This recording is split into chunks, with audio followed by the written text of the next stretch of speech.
Engkau mau membaharui setiap hati kami ya Tuhan. Terima kasih Tuhan. Mengalirlah Roh Kudus di tengah-tengah kami. Mengalirlah Roh Kudus. Mengalir di tengah-tengah kami ya Roh Kudus.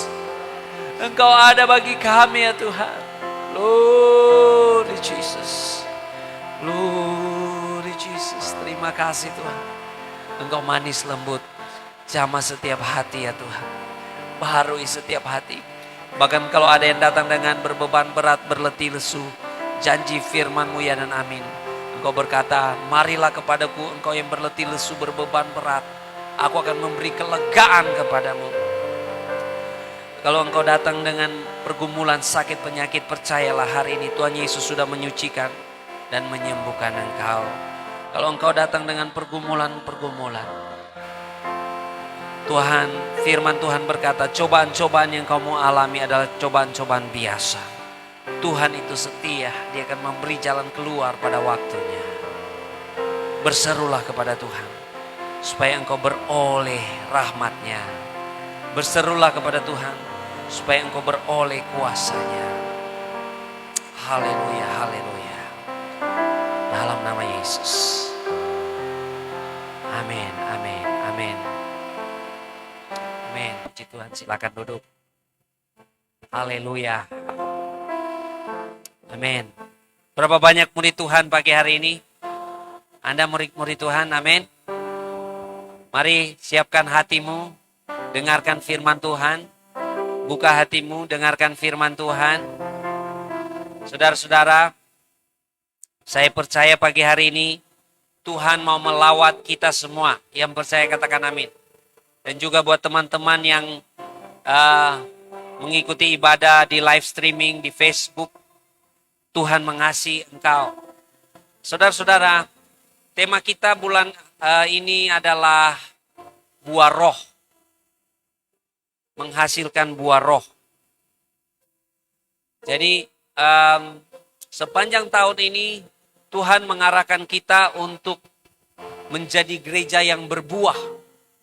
Ya, gereja yang berbuah ini maknanya dalam, ya, bukan cuma menghasilkan moral yang baik, karakter yang baik, tapi juga buah pelayanan yang baik, buah kehidupan yang baik. Dan untuk bulan ini kita akan belajar firman Tuhan menghasilkan buah roh. Karena bulan ini kita akan merayakan kenaikan Yesus Kristus dan juga hari Pentakosta di bulan Mei ini. Nah, saudara, saya kasih tema atau judul khotbah saya pagi hari ini, The Promise, atau janji Tuhan. Janji itu, ya, hasilkan buah, The Promise, oke. Hasilkan buah pelayanan, hasilkan buah Roh Kudus. Nah, bagaimana supaya kita menghasilkan buah Roh Kudus? Kita harus paham janji itu buat kita. Mari kita melihat firman Tuhan di Kisah Para Rasul pasal 2 ayat 39. Ya, Pastor bikin dua bahasa karena barangkali ada teman-teman yang berbahasa Inggris masuk. Orang boleh lihat ya. For you guys, English speaking people, you can also read in English. Firman Tuhan katakan seperti ini. Sebab bagi kamulah janji itu, dan bagi anak-anakmu, dan bagi orang yang masih jauh, yaitu sebanyak yang akan dipanggil oleh Tuhan Allah kita. Bilang sama-sama, janji itu buat saya. Bilang lagi sama-sama, janji itu buat saya. Kita tahu firman Tuhan ini diucapkan oleh Rasul Petrus ketika para rasul dipenuhi oleh Roh Kudus pada hari Pentakosta. Dan hari Pentakosta adalah hari lahirnya gereja. Hari Pentakosta adalah hari lahirnya gereja. Setelah Yesus 40 hari menampakkan diri berulang-ulang, dia mengajarkan tentang Injil Kerajaan Allah, dan waktu dia terangkat ke surga, dia berkata kepada murid-muridnya, jangan dulu kemana-mana, harus menunggu. Jadi para murid ini menunggu di Yerusalem. Di rumahnya Yohanes Markus. Ya, jadi yang menulis Injil Markus. Dorang perumah, dorang berkumpul. Sekitaran 120 orang pada waktu itu. Mereka berkumpul dan pada hari Pentakosta mereka penuh dengan Roh Kudus dan mereka mulai berbahasa-bahasa yang baru yang bukan bahasa mereka. Ya, ada yang bahasa Arab, ada yang bahasa Mesopotamia, ada yang bahasa Roma dan sebagainya. Banyak sekali bahasa. Mereka mulai berbahasa-bahasa dan orang pada waktu itu mulai bilang, ya karena itu jam 9 pagi. Orang-orang pada waktu itu mulai bilang, dorang ini mabuk. Mereka ini mabuk anggur. Tapi Petrus penuh dengan Roh Kudus. Dan dia mulai berkhotbah. Dan saudara tahu, pada waktu itu setelah Petrus berkhotbah, 3.000 orang bertobat. Saudara bayangkan ya, kalau 3.000 orang ada di sini. Kala-kala satu lingkungan, kan? Ya, 3.000 orang langsung bertobat. Dan salah satu ayat yang dikhotbahkan oleh salah satu khotbah dari Petrus, sebab bagi kamulah janji itu dan bagi anak-anakmu dan bagi orang yang masih jauh, yaitu sebanyak yang akan dipanggil oleh Tuhan Allah kita. Janji Roh Kudus. Petrus katakan bagi kamu. Siapa mereka? Orang-orang zaman itu. Bagi anak-anakmu. Siapa mereka? Generasi sesudah mereka. Dan orang yang masih jauh. Yaitu sebanyak yang akan dipanggil Allah. Saya dan saudara, kita masuk di mana? Orang yang masih jauh. Bilang sama-sama, masih jauh. Sekali lagi, masih jauh. Dari tahun 1 sampai tahun 2023. Orang itu. Ini firman Tuhan masih berlaku. Amin. Jadi itu janji buat saya dan saudara. Nah, mari kita melihat janji ini. Janji ini sebenarnya sudah ada sejak lama. Jauh sebelum Yesus. Kalau kita melihat janji Bapa di Yoel pasal 2 ayat 28, ya. Yoel pasal 2 ayat 28, firman Tuhan katakan, kemudian daripada itu akan terjadi bahwa aku akan mencurahkan rohku ke atas semua manusia. Maka anak-anakmu laki-laki dan perempuan akan bernubuat, orang-orangmu yang tua akan mendapat mimpi, teruna-terunamu akan mendapat penglihatan-penglihatan. Juga ke atas hamba-hambamu laki-laki dan perempuan akan kucurahkan rohku pada hari-hari itu. Aku akan mengadakan mujizat-mujizat di langit dan di bumi, darah dan api dan gumpalan-gumpalan asap. Matahari akan berubah menjadi gelap gulita dan bulan menjadi darah sebelum datangnya hari Tuhan yang hebat dan dahsyat itu. Dan barang siapa yang berseru kepada nama Tuhan akan diselamatkan. Sebab di Gunung Sion dan di Yerusalem akan ada keselamatan. Seperti yang telah difirmankan Tuhan. Dan setiap orang yang dipanggil Tuhan akan termasuk orang-orang yang terlepas. Haleluya. Amin. Nah saudara, kalau dengar hari Tuhan, bagi orang Israel itu akhir zaman. Bagi orang Israel, hari Tuhan itu akhir zaman.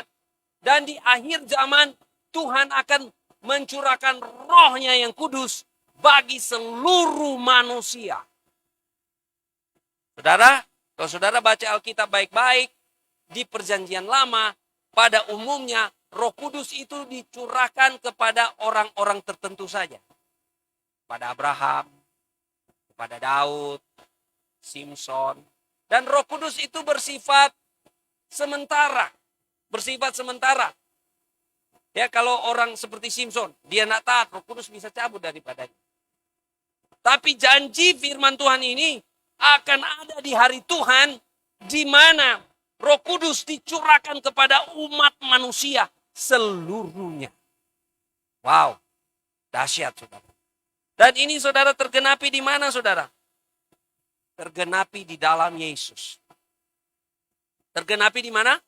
Di dalam Yesus. Karena apa? Semua perjanjian lama penggenapannya ada di mana? Di dalam Tuhan Yesus Kristus. Pada waktu hari Tuhan. Makanya bagi kita orang Kristen, akhir zaman bukan nanti, masa depan. Akhir zaman, nanti masa depan. Enggak, saudara. Akhir zaman sudah dimulai sejak Yesus. Waktu Yesus datang, itulah akhir zaman. Sampai sekarang ini, saudara. Jadi akhir zaman itu adalah periode waktu yang disebut dengan hari Tuhan. Akan ada keselamatan muncul dari Yerusalem. Dan itulah Yesus Kristus. Setiap orang yang percaya kepada Tuhan Yesus akan terlepas. Yang percaya katakan amin. Amin. Jadi janji Bapa di dalam Yoel, dalam kitab Yoel itu beratus tahun sebelum Yesus lahir. Tergenapi di dalam pribadi Yesus. Dan penggenapannya pada hari Pentakosta. Roh Kudus dicurahkan, saudara. Rasul-rasul, murid-muridnya berbahasa-bahasa yang baru, saudara. Dan di Kisah Para Rasul pasal 2 ayat 39 tadi Petrus berkata, sebab janji itu bagi kamu, bagi anak-anakmu, dan bagi orang yang masih jauh. Janji itu buat saya dan saudara. Yang percaya katakan amin. Ada yang mengatakan, Roh Kudus tercurah hanya untuk zaman para rasul. Hanya untuk rasul-rasul. Tapi mereka tidak dapat melepaskan ayat ini, saudara. Amin. Jadi janji itu buat saya dan saudara. Janji Bapa. Dan Yesus berkata di dalam Yohanes 14 ayat 16. Di sana dikatakan Yohanes 14 ayat 16, aku akan minta kepada Bapa dan ia akan memberikan kepadamu seorang penolong yang lain supaya ia menyertai kamu selama-lamanya, yaitu Roh kebenaran. Dunia tidak dapat menerima dia sebab dunia tidak melihat dia dan tidak mengenal dia, tetapi kamu mengenal dia sebab ia menyertai kamu dan akan diam di dalam kamu. Aku tidak akan meninggalkan kamu sebagai yatim piatu. Aku datang kembali kepadamu. Wow, dahsyat saudara. You never walk alone. Amin. Anda tidak pernah berjalan sendirian. Yesus katakan, aku datang kembali. Kepada siapa? Murid-muridnya. Dan saudara tahu, murid-murid Tuhan, rasul-rasul Tuhan, bahkan sampai rela mati syahid, saudara. Mati martir demi sebuah keyakinan di dalam Tuhan Yesus. Karena mereka percaya Tuhan menyertai mereka sampai kesudahan zaman. Bahkan mereka tidak memperhatikan siksa tubuh mereka, saudara. Amin. Anda tidak sendirian. Tuhan menyertai engkau. Nah, Yesus berjanji akan mengirimkan Roh Kudus. Makanya Yesus katakan, aku harus pergi kepada Bapa. Kalau aku tidak pergi kepada Bapa, maka Roh Kudus tidak akan datang kepadamu.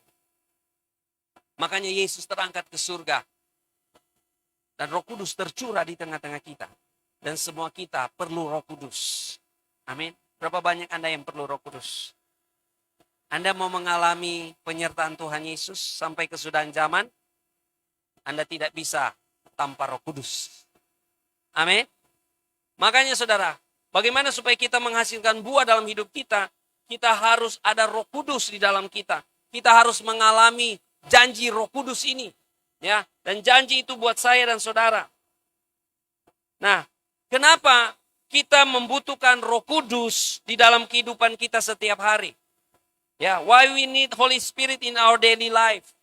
Kenapa kita perlu Roh Kudus dalam kehidupan kita setiap hari? Yang pertama, karena Roh Kudus akan menuntun kita pada kebenaran Yesus Kristus.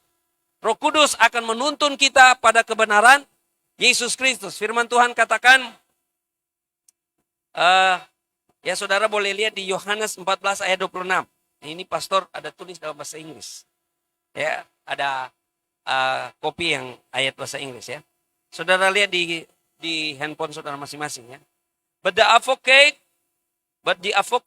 the Holy Spirit, whom the Father will send in my name, will teach you everything and will cause you to remember everything I said to you. Jadi kalau ada Roh Kudus akan menuntun pada kebenaran Yesus Kristus. Roh Kudus akan menuntun kepada segala sesuatu yang Tuhan Yesus ajarkan. Saudara, dengar baik-baik. Zaman sekarang ini, semua orang punya kebenaran. Orang ateis boleh klaim punya kebenaran. Setiap agama akan klaim dia paling benar. Jangankan agama, denominasi pun begitu, saudara. Ya. Tapi kalau Roh Kudus ada, dia akan menuntun pada apa, saudara? Pada kebenarannya Yesus Kristus. Yang percaya katakan amin. Ya, Roh Kudus, kalau Anda penuh dengan Roh Kudus, tapi yang diajar bukan ajaran Tuhan Yesus, hati-hati, saudara. Itu bukan Roh Kudus. Ya. Kalau ada orang yang bilang, saya mendapat penglihatan, saya mendengar suara Tuhan, Roh Kudus tuntun saya. Anda harus ceraikan istrimu. Kalau itu datang padamu, kira-kira seperti apa? Ini Roh Kudus kuat bilang sama saya, kamu harus ceraikan istrimu. Jangan dengar, itu suara setan, bukan suara Roh Kudus itu. Karena apa? Roh Kudus hanya menuntun pada apa yang Tuhan Yesus ajarkan. Amin. Dia akan mengingatkan kita segala sesuatu yang Tuhan Yesus bilang, yang I said to you, yang aku ajarkan padamu, yang aku katakan kepadamu. Makanya saudara, murid-murid Tuhan, berapa banyak murid-murid Tuhan di sini? Anda murid Tuhan? Murid-murid Tuhan, apa yang Yesus ajar padamu? Itu yang akan diingatkan oleh Roh Kudus. Kalau yang Anda mengerti yang Yesus ajarkan saudara cuma dua, dalam kehidupan saudara cuma dua itu yang Roh Kudus mengingatkan pada saudara. Karena itu cuma itu yang saudara tahu. Tapi kalau saudara tahu apa yang Tuhan Yesus ajarkan di dalam Injil-Injilnya, itu juga yang akan diingatkan oleh Roh Kudus kepadamu. Makanya orang ada kegerakan baca Alkitab di gereja. Orang bilang kegerakan DLKP, Daily Life Kingdom Principle, menghidupi prinsip kerajaan Allah. Amin. Pastor mau tanya, berapa banyak orang mengasihi Tuhan Yesus? Lambaikan tangan yang mengasihi Tuhan Yesus. Yang ikut rame. Yang ikut rame. Yang mengasihi Tuhan Yesus, lambaikan tangan. Yang ikut rame. Nah, pastor mau tanya, yang coba baca Alkitab tiap hari, angkat tangan. Mulai turun dengan terhormat. Saudara bilang cinta. Saudara bilang mengasihi Tuhan Yesus. Saudara tanya, dia baca Alkitab. Bye-bye. Bagaimana Roh Kudus mau ingatkan saudara? Roh Kudus ada. Kenapa kita perlu Roh Kudus dalam hidup kita? Karena Roh Kudus akan mengingatkan kita pada apa yang Tuhan Yesus ajarkan. Amin. Roh Kudus mengingatkan kita. Ya, saudara, barangkali ada saat-saat di mana saudara merasa hidup penuh beban. Anda begitu berbeban berat. Ya, tapi karena Anda selalu baca Alkitab, firman Tuhan datang kepada saudara. Bersukacitalah senantiasa. Sekali lagi kukatakan, bersukacitalah. Wow. Saudara jadi kuat enggak? Waktu saudara sedang dalam keadaan begitu berbeban berat, berletih lesu. Hidup saudara tidak bergairah. Tapi saudara sering baca Alkitab, firman Tuhan datang kepada saudara. Marilah kepadaku, engkau yang berletih lesu dan berbeban berat. Aku akan memberi kelegaan kepadamu.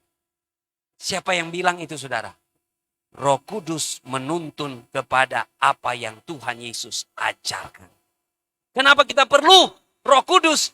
Karena Roh Kudus akan membawa kita pada kebenaran Tuhan Yesus. Yang percaya katakan amin. Karena apa saudara? Di dunia ini banyak jalan disangka orang lurus. Tapi ujungnya menuju maut. Hati-hati saudara.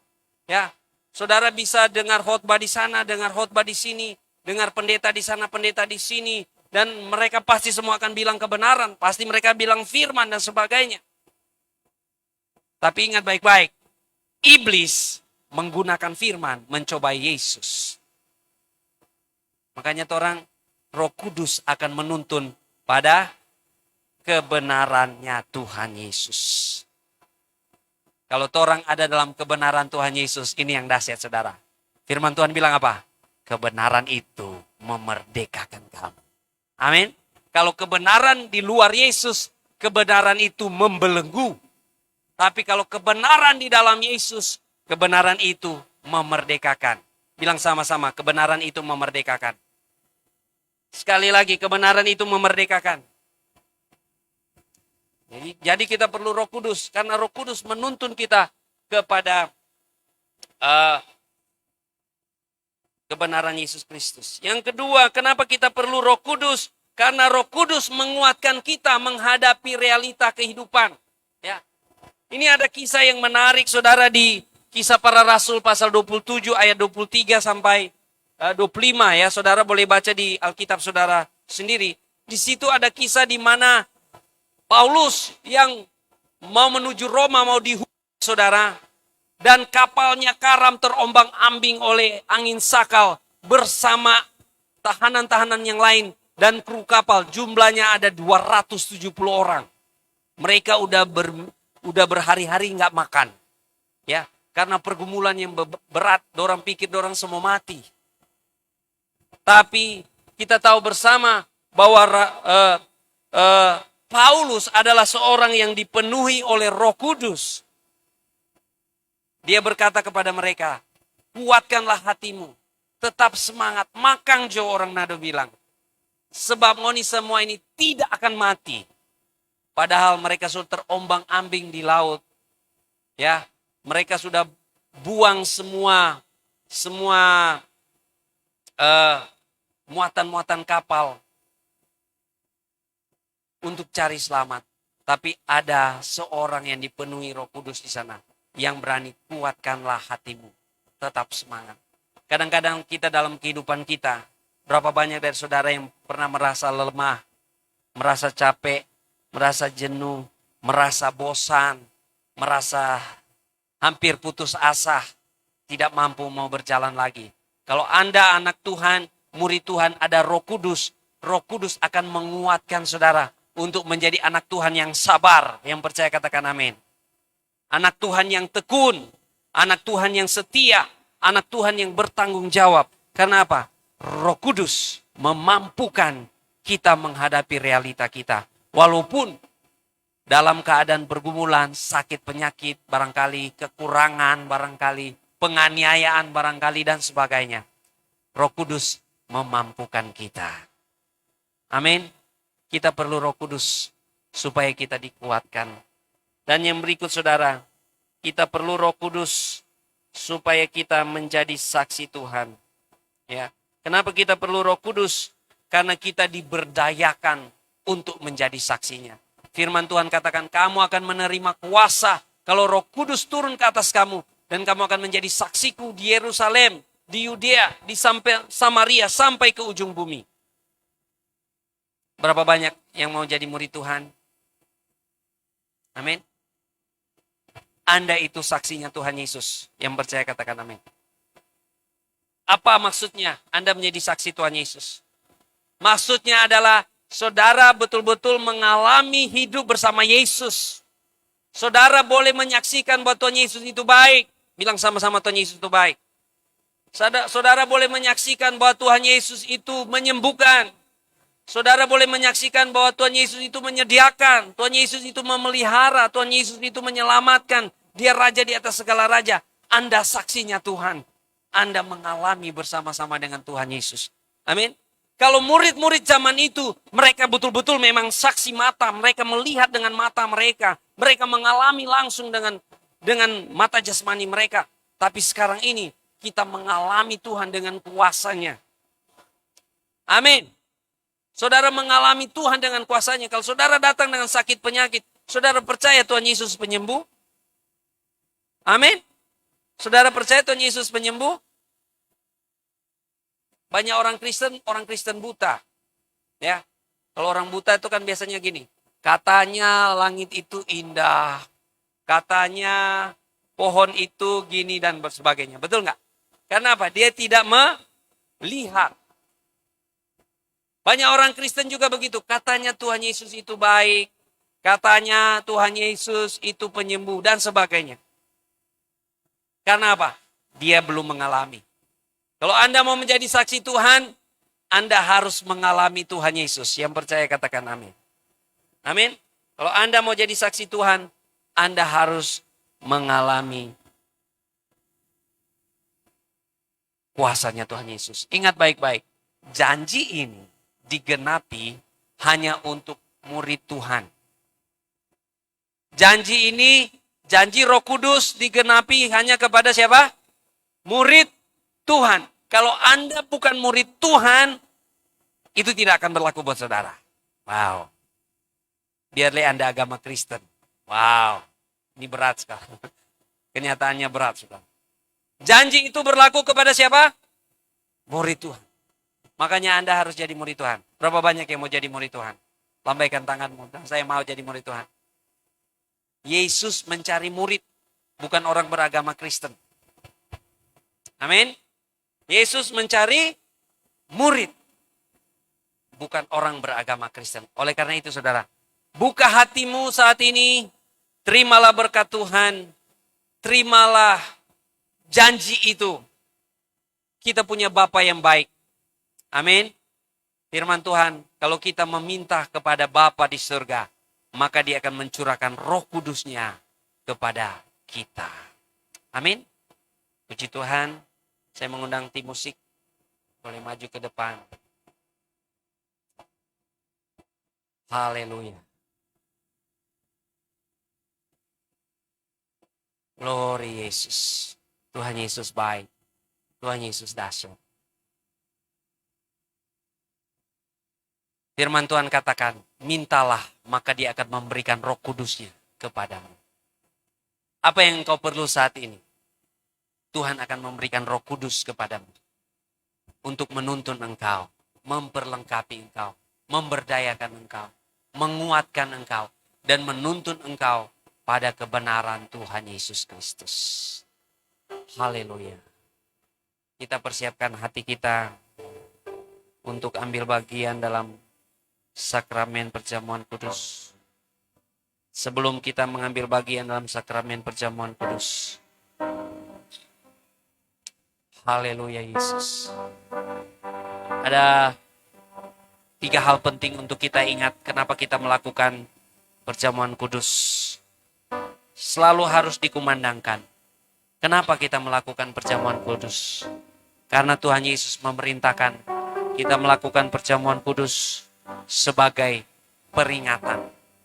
Do as a remembrance. Sebagai peringatan. Jadi kita harus taat melakukannya. Ada 3 hal yang harus selalu kita ingat. Waktu kita ambil bagian dalam perjamuan kudus. Yesus Kristus sudah mati di atas kayu salib. Tubuhnya tercabik-cabik, darahnya tercurah. Untuk menebus saya dan saudara. Saya dan saudara milik kepunyaan Tuhan. Kita milik Tuhan. Anda sudah ditebus. Anda sudah dimeteraikan oleh darah Yesus. Hidupmu bukan untukmu sendiri, tapi untuk kemuliaan Tuhan. Amin. Yang kedua, kita ingat, kita harus selalu ingat, waktu kita mau mengambil bagian dalam sakramen perjamuan kudus, kita harus memberitakan perjanjian baru. Kita harus memberitakan perjanjian baru. Artinya, apa saudara? Kita harus memberi diri kita melayani Tuhan dalam tubuh Kristus. Kita harus memberi diri kita melayani Tuhan, memberitakan Injil Kerajaan Allah. Kita harus terlibat aktif di dalam gereja Tuhan. Dan yang ketiga, kita harus selalu ingat, waktu kita ambil bagian dalam sakramen perjamuan kudus, suatu saat nanti akan ada perjamuan yang besar, perjamuan yang akbar dalam kerajaan Bapa di surga. Amin. Anda dan saya, kita bukan orang-orang hopeless. Kita punya pengharapan yang pasti di dalam Tuhan. Di dalam Tuhan kita punya pengharapan. Walaupun Anda bergumul dalam kehidupan Anda, waktu Anda ambil bagian dalam sakramen perjamuan kudus, Anda diingatkan kembali akan pengharapan kita di dalam Tuhan. Agar hati kita dikuatkan, panggilan kita disegarkan.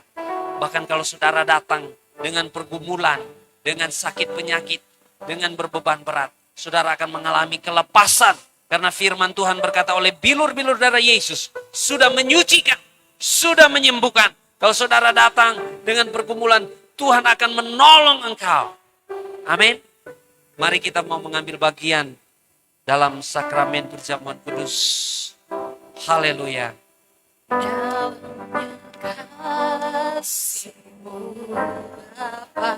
Mari kita nyanyikan pujian ini. Terlebih dari segalanya,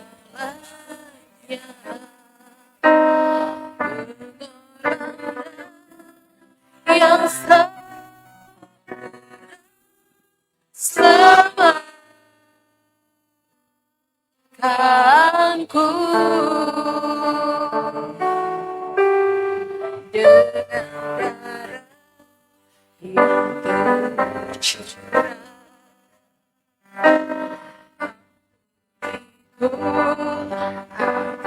Atas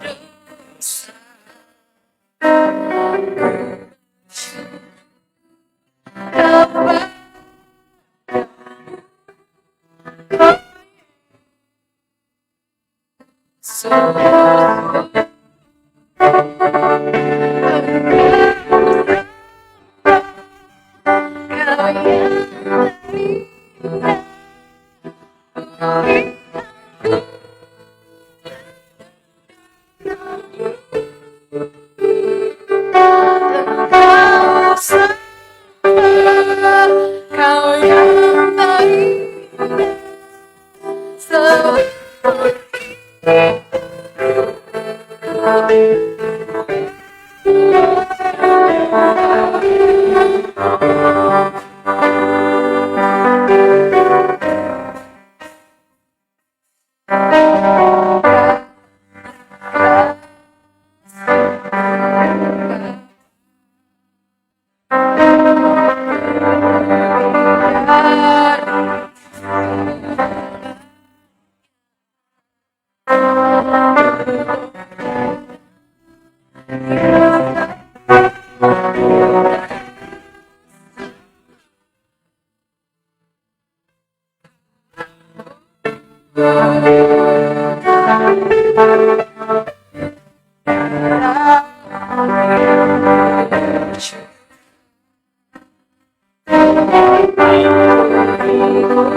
Haleluya. Anak-anak boleh didampingi oleh bunda atau mama-mama untuk menjelaskan mereka mengikuti perjamuan kudus. Anak-anak di tempat ya, ikut arahan. Oke, firman Tuhan katakan, mari kita berdiri bersama-sama.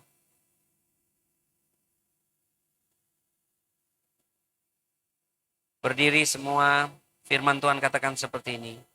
Dan ketika mereka sedang makan, Yesus mengambil roti, mengucap berkat, memecah-mecahkannya, dan memberikannya kepada murid-muridnya dan berkata, ambillah, makanlah, inilah tubuhku. Sesudah itu ia mengambil cawan, mengucap syukur lalu memberikannya kepada mereka. Dan berkata, minumlah kamu semua dari cawan ini.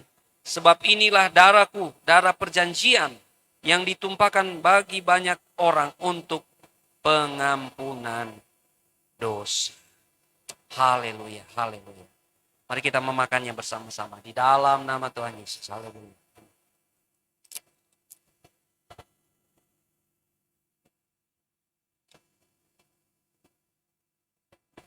Mari kita angkat cawan. Lihatlah pada darah Yesus yang tercurah. Firman Tuhan katakan, akan tetapi aku berkata kepadamu, mulai dari sekarang aku tidak akan minum lagi hasil pokok anggur ini, sampai pada hari aku meminumnya, yaitu yang baru, bersama-sama dengan kamu dalam kerajaan Bapa-Ku di surga. Mari kita meminumnya bersama-sama. Di dalam nama Tuhan Yesus. Haleluya, haleluya. Glory Jesus. Mari kita bersyukur. Naikkan syukurmu kepada Tuhan. Bilang terima kasih Tuhan. Naikkan syukurmu kepada Tuhan. Bilang terima kasih Tuhan. Engkau sudah menyucikan, sudah menebus. Terima kasih Tuhan. Engkau sudah menyembuhkan, Engkau sudah membebaskan. Bilang terima kasih Tuhan. Oh, haleluya.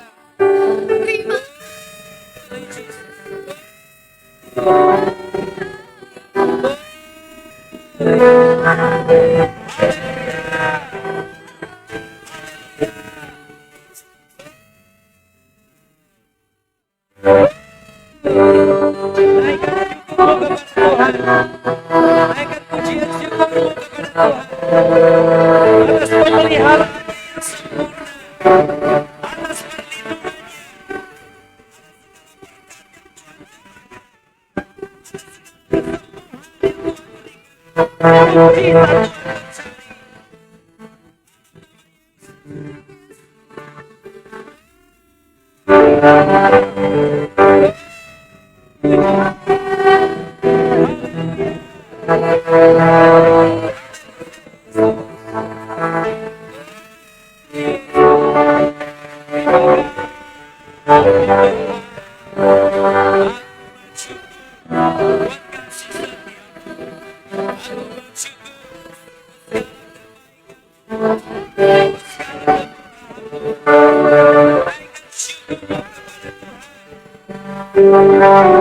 Terima kasih.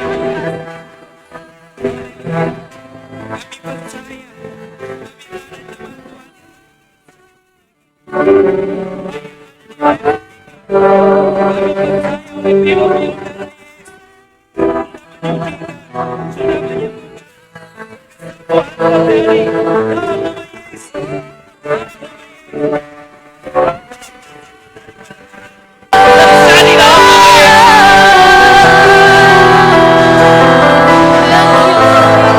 Haleluya Yesus. Haleluya Yesus. Bahkan saat ini ada orang yang menyaksikan dengan penyakit tumor atau kanker. Tuhan sudah menyembuhkan engkau. Oleh bilur-bilur darah Yesus, engkau sudah disembuhkan. Engkau sudah dibebaskan di dalam nama Yesus. Tuhan Yesus, terima kasih Tuhan. Terima kasih Tuhan. Kami percaya hadirat Tuhan ada di tempat ini, di tengah-tengah kami. Pulihkan Tuhan. Beri kekuatan Tuhan. Kekuatan yang baru kalau ada yang berlemah. Mulai rasa putus asa Tuhan. Ada kekuatan yang baru ketika kami menyatu dengan tubuh Kristus. Perjamuan Tuhan di dalam nama Yesus. Ada kesegaran yang baru. Ada kekuatan yang baru di dalam nama Tuhan Yesus. Terima kasih Tuhan. Terpuji-pujilah